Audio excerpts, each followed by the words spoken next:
Hello, my friends, and welcome back. Thank you very much for being with me again today. I got about 4 short topics for this video.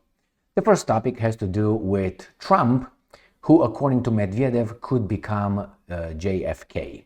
We're going to discuss that one.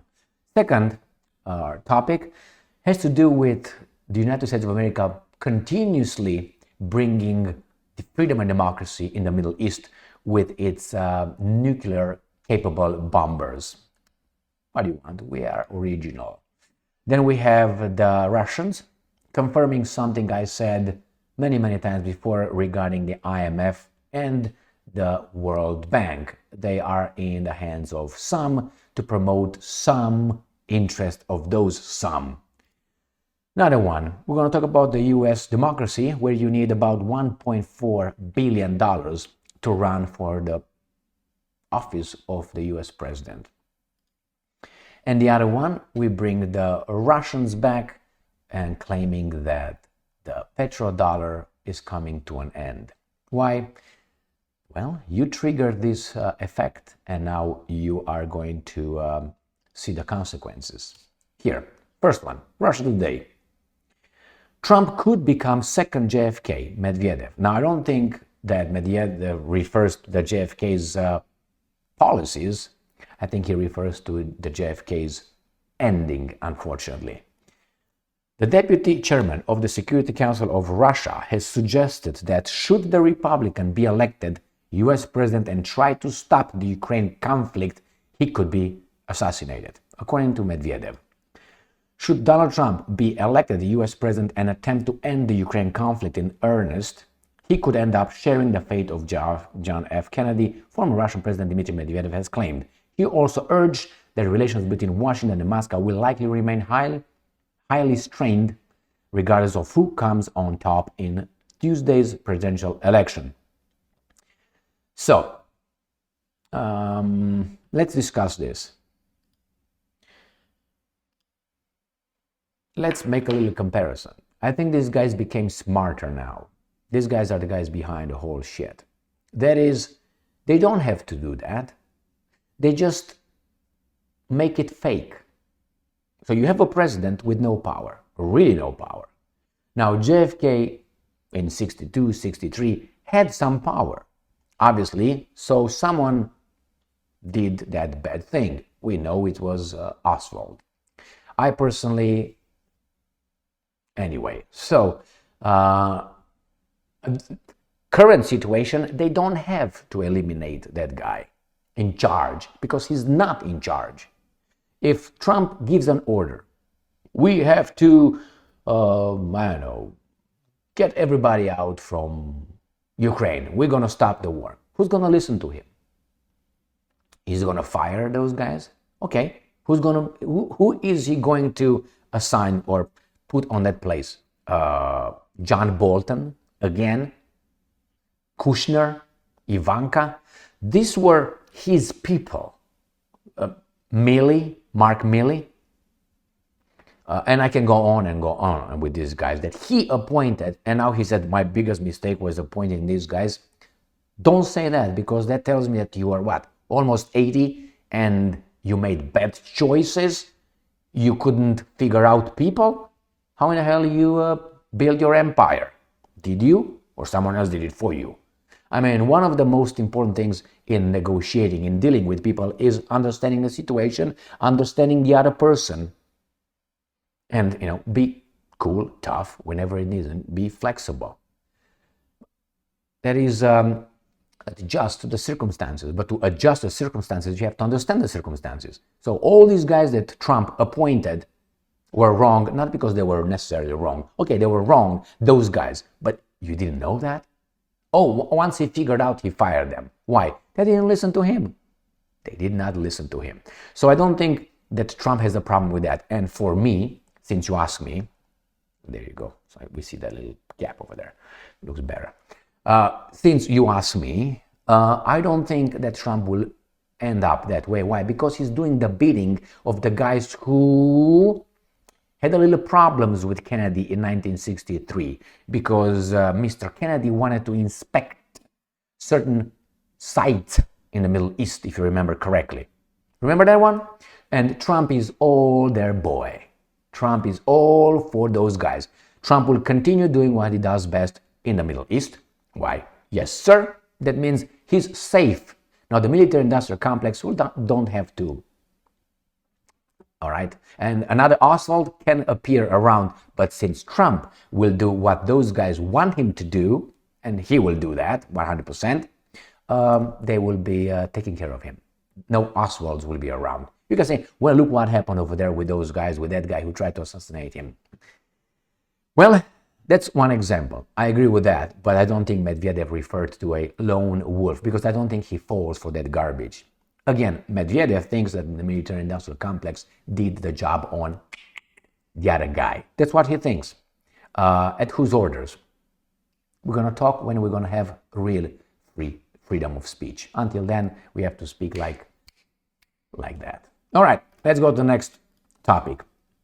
We bring democracy. We are the forces of the good. U.S. sends nuclear-capable bombers to the Middle East. Why is that? The Pentagon will also deploy other assets to the region to compensate for the scheduled departure of its carrier strike group. Are we there for us, for our interest? Well, put that together with what I said about John F. Kennedy, all right, and the sites that were about to be inspected, that were never inspected after JFK was by that criminal Oswald. Right? So why are we over there? Trump will bring more weapons over there. I guarantee you that. He's owned. He is the same as the other person because the owners are the same. I'm talking about Kamala Harris. This guy's going to fight. Who's going to be giving more to these people? Next article. IMF is a NATO tool, Russia says. Moscow's representative at the International Monetary Fund, Alexei Mozhin, has called out the quote-unquote discrimination directed at many of its member states. The International Monetary Fund has become nothing more than a tool in the hands of Western governments and NATO. Russia's outgoing representatives at the organization claimed on Friday, established in 1944 and currently comprised of 190 nations, the IMF professes to work towards achieving, quote-unquote, sustainable growth and prosperity for its members. According to its website, it is not so by furthering international monetary cooperation and encouraging the expansion of trade and economic growth.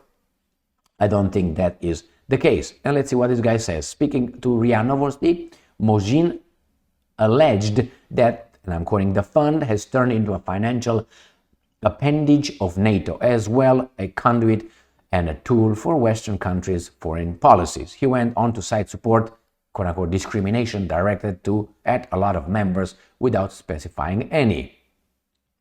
According to official, it is necessary to form new conditions or even new institutions similar to the Bretton Woods institutions, but within the framework of our community. So what they tell you? What have I told you? The Russians will create alternative institutions. Why? Because these guys own the other ones. This is the way it works. We have the international banking system, in an international monetary fund. We are all equal, but some are more equal than others. You have the World Bank, and you have many others that we don't even know about. Why? Why should you know? But you know who snipped his balls a week before, or who identified about that, or who showed Beyonce or garbage. Garbage. That's all you need to know. They bombard you with that. They don't give you the real information. So you have these banks, and you have, obviously, banks. How do they make money? Lending money, right? How do you lend money? Or investing? In what? In businesses, right? So you need businesses to go into certain kind of ventures in different areas, different countries, different regions of the world. And you find over there interest of those countries. And sometimes those interests are strong or weak, depending on how corrupt those leaders of the countries are. Therefore, sometimes you may encounter competition from others, like China or Russia or who knows whom. Maybe not Russia, but China definitely. And then you go over there and you have to eliminate competition. How do you eliminate competition? By imposing sanctions or making something illegal. How do you make that? Well, you bribe those guys.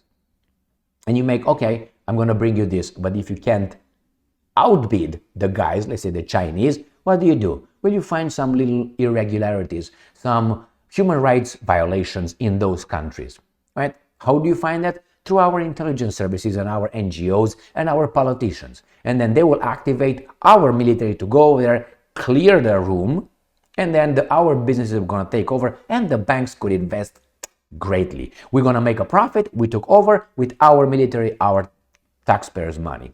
Got that? So the International Monetary Fund is kind of the same. It's kind of the same. If you think that those guys are the 190 countries over there equal, I mean, come on, please. So, all right, let's move to the next article. And we have the cost of democracy. Sputnik, Harris-Trump campaigns raised almost $1.4 billion in total, spent over $1.2 billion in whom? Media advertising mostly. Who are in control of media? Corporations, private corporations, unless they're state-owned, and they're not. Who are in charge of the private corporations? Some interests. Who are they? Well, the corporation on themselves. They are entities and they have interests and so on. So if they have interest, do you think their interest aligns with your interest and my interest? All right, let's see how much money this cost.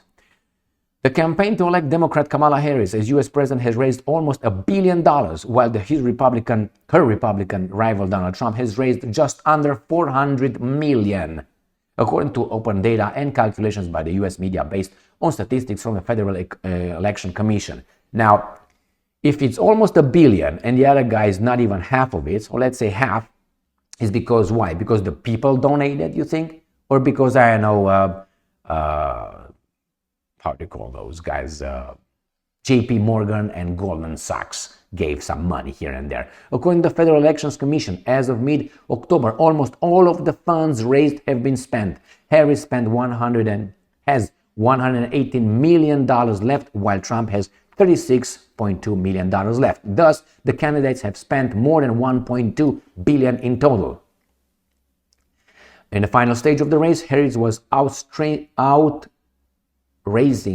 Trump almost five-fold, having added $97 million in early October. So, yeah, the price of democracy, my friends, the price of democracy. You can say, well, you have here the fight of the billionaires as well, Elon Musk, and then you have others, wealthy people, just donating. I know that the Japanese system is very much different than the best system in the United States of America, where you have access to the media depending on the slots. It's by rotation, and you have the state giving the equal money to each party. That means you have equal ability to promote your message as the other baboon.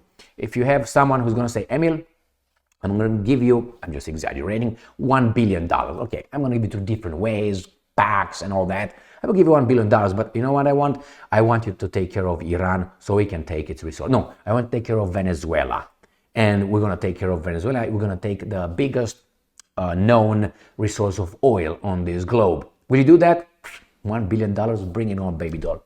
All right, so I get in office and I tell my baboon generals that are former Raytheon board members and like Lloyd Austin and say, baboons, we got to do this. And they do it because they're in the same system. If I would say, no, we don't do it, I don't know, maybe I have a little stroke or a heart attack, or maybe the generals won't listen to what I say. And then we find the reason, find the justification, we go over there and we just bring democracy into Venezuela, and then my guy who invested in me $1 billion will get back much more than $1 billion. Fair? What do you think? You like that? I would like to be the one in charge of the $1 billion. I would like to be the one that is given corrupt guy the $1 billion. But unfortunately, all that is going to fall on you and I. Why? Who pays for the military? Oh, from the defense budget, who funds that? And if you don't have money because we have a shitty economy, we're going to print money. And then you have the same guys, the banking system, lending us money. Who's going to pay? You and your future generations. I'm included. So let's go to the last article here. No one is safe from dollar arbitrariness. BRICS pushes alternative payment system. You got it? So as I said before, Russia triggered alternative institutions. Why? If you don't, if you're not allowed to go and buy groceries at grocery A, B, C, D, what are you going to do? You're going to try to create your own grocery system. That's exactly what these guys are doing. And I'm going to bring you the last point. Remember Japan. Before the 7th of December 1941, the attack, nobody knew about it. Nobody knew. But somehow we decoded the Japanese coded messages and so on. But we didn't know, all right? What did we do to them? We told them, you can't go and buy, I don't know, rubber or resources from Indochina, from the area of the Southeast Asia. You can't. Why? Because that's our doctrine over there. That's our interest. Look over the globe and see who's closer to that area, we or they are. We went to Philippines. We took over that, didn't we? They did it with our lives. So they told the Japanese, Japan is a poor country as resources. Poor country. So it has to have areas doing business with them. They say, well, Japan is militaristic. They did the same thing we did, and we do. Which is, I want your rubber, different kind of rubber. I want your rubber, okay, we're going to do some business with you. You don't want to give it to me? I'm going to go and get it. That's what they did. But the Americans told them, no, you can't do business over there. You can't do business over there. You can't do business over there. And Japan said, who the fuck are you? Well, I'm waiting. Are you going to invade unprovoked? Exactly, they did. They attacked us unprovoked. Oh my God, this day will live in infamy. They didn't know, but they did. They were deciphering the Japanese codes.